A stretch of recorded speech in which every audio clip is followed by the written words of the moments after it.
Why do you like California despite all the regulations? You can't build a new home for less than 400 grand. Mm. I focus way below that median. I own apartment buildings and houses. Apartment buildings have had times where rent has been flat. Houses up all the time. Why? Because people want to live in homes. Hey, this is Jonathan Twombly on One Rental at a Time with my guest, Michael Zuber, today. How you So doing, sir? we're flipping things around a little bit because I had a question that I wanted to ask Michael. I thought it'd make an interesting topic of discussion. So here I am, I'm in California. I'm speaking tonight at a small invitation-only real estate conference in Pasadena. And so last night I had dinner with the guys who were organizing the conference, and they're here in California, and a lot of they're investing in the Midwest mostly, but they all own property here in California as well, and they do invest. This is where they started out, and so we started having this conversation about, why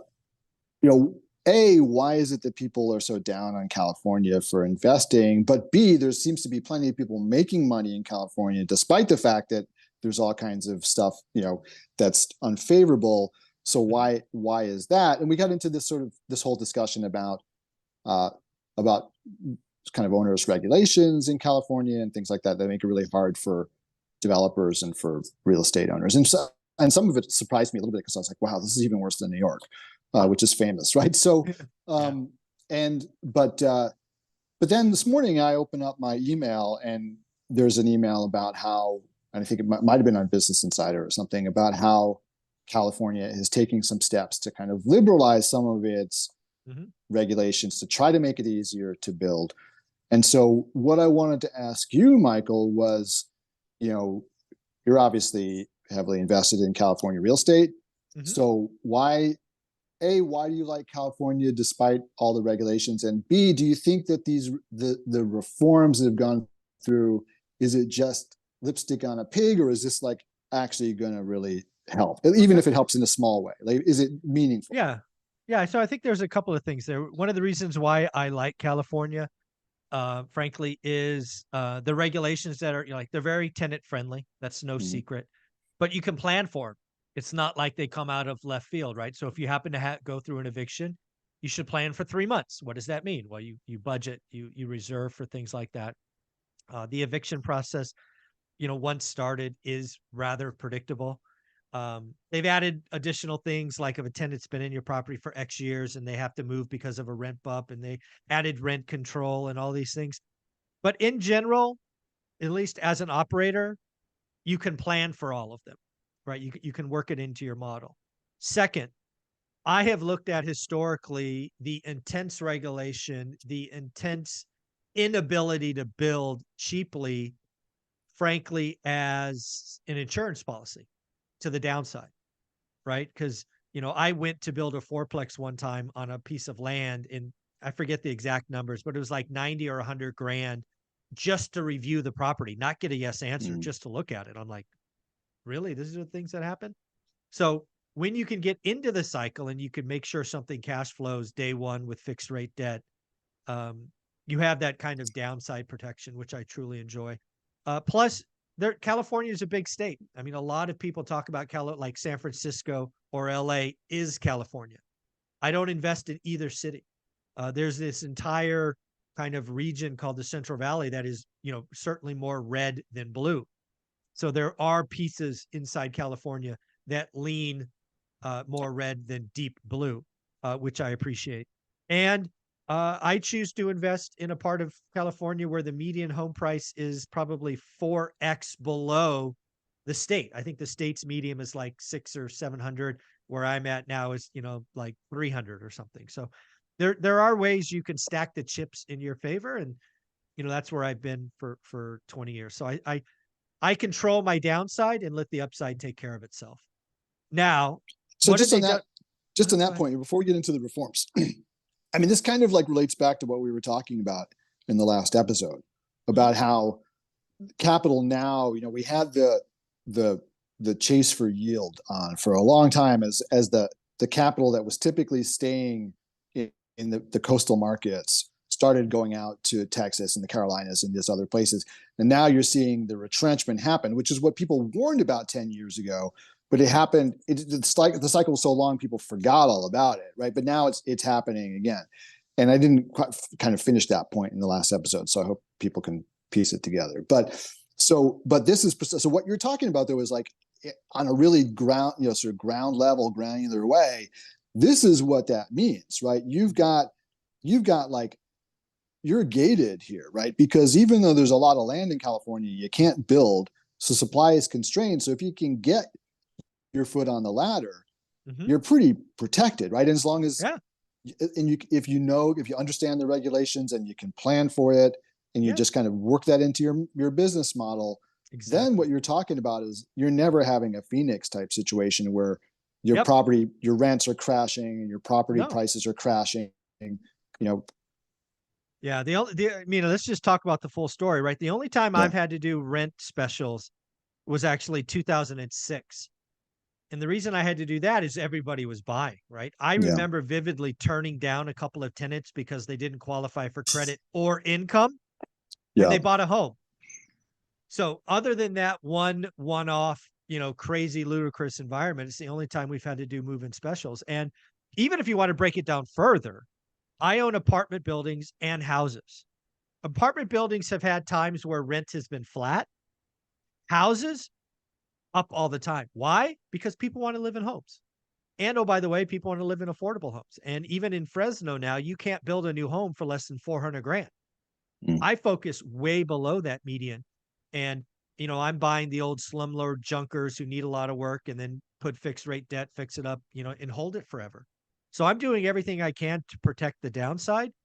And when you do that in California, the upside is wonderful, right? The appreciation and all of that is pretty outstanding. And then you get what Gavin Newsom, I am not a Gavin Newsom fan. People watch my channel know that I call him King Newsom because he just makes up rules and acts like he wants and tells us he's a horrible human being. But he's actually implemented a couple things on the residential front that are net positives. He has essentially made it, given homeowners the ability to put ADUs in their backyards, right? Accessory dwelling units. You can even turn garages into JADUs, right? Junior ADUs.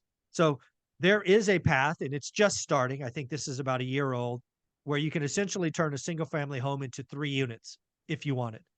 And, there's setback rules and things like that, but it's a lot easier than what it would have transpired 2 or 3 years ago, which would have been impossible.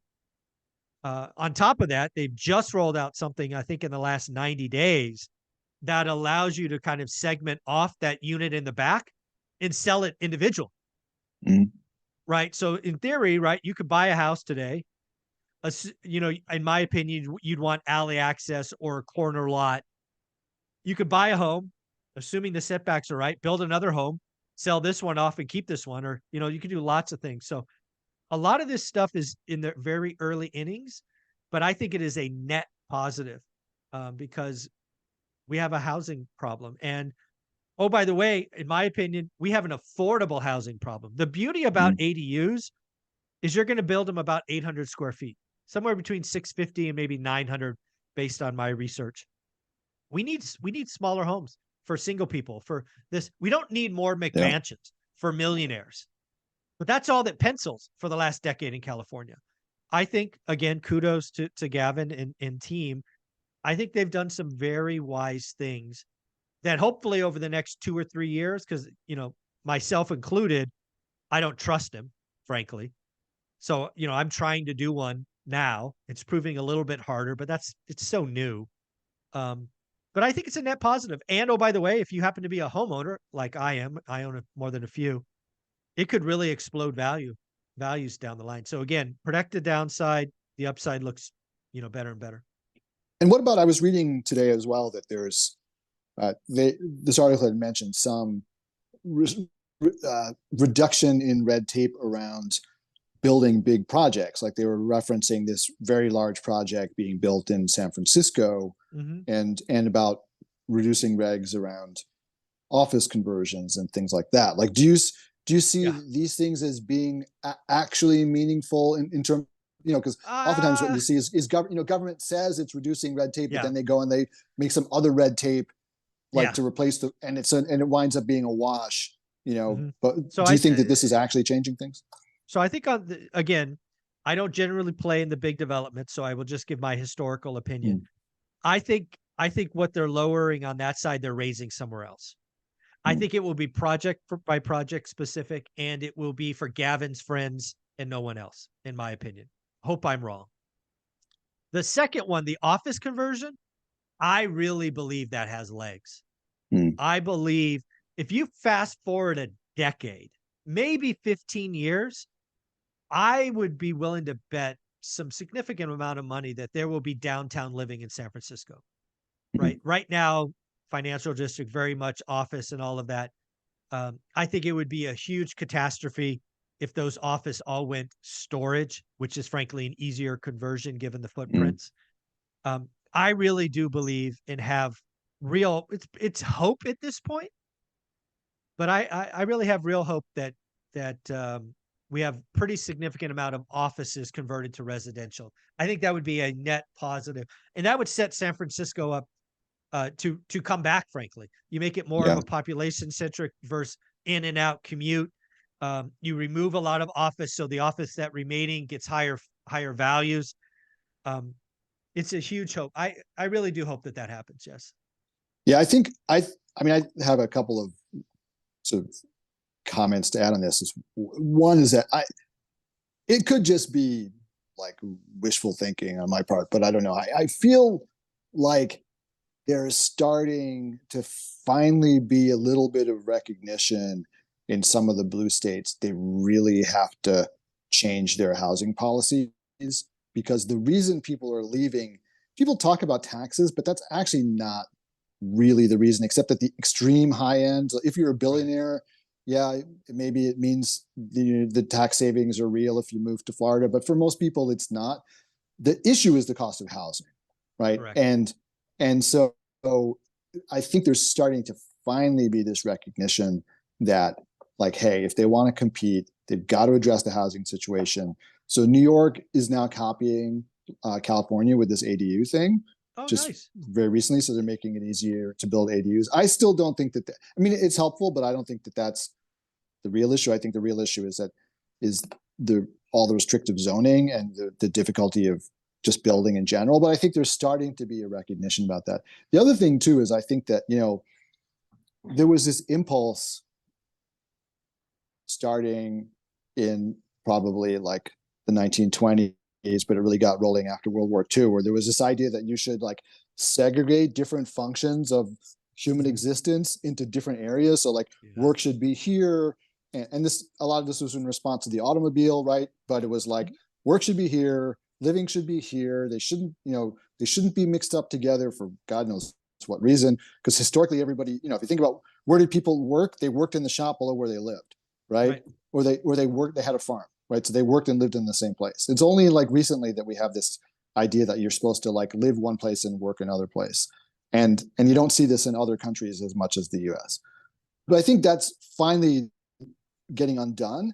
And frankly, that's just better for everybody. Like if there are people living in downtown San Francisco, it's better for all the businesses there, right? All those Totally businesses agree. that were like existed on serving lunch to people can now serve lunch and dinner to people, right? Or like Yeah. it just makes so much more sense to have people living where they work.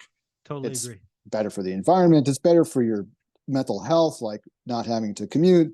It's just such a so this is something that I really hope is going to take over. Is going to like take on steam where they just undo Me this too. like business zoning, all this kind of stuff. I mean, it's just dumb, right? So Yeah. I think this is encouraging.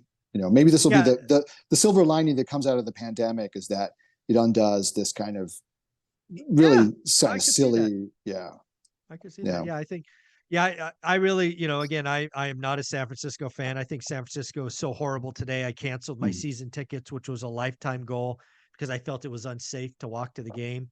mm. My hope is it does come back and it's beautiful. And I hope somebody makes $1 billion buying offices and making them apartments. Somebody will, but there's still more pain to come. But I think I generally have hopes for San Francisco. Well, on that happy note, I think we should call this Call it episode a day. call it a day. All right. Thanks, Jonathan. Enjoy California. Enjoy your speech. I will. Thanks so much.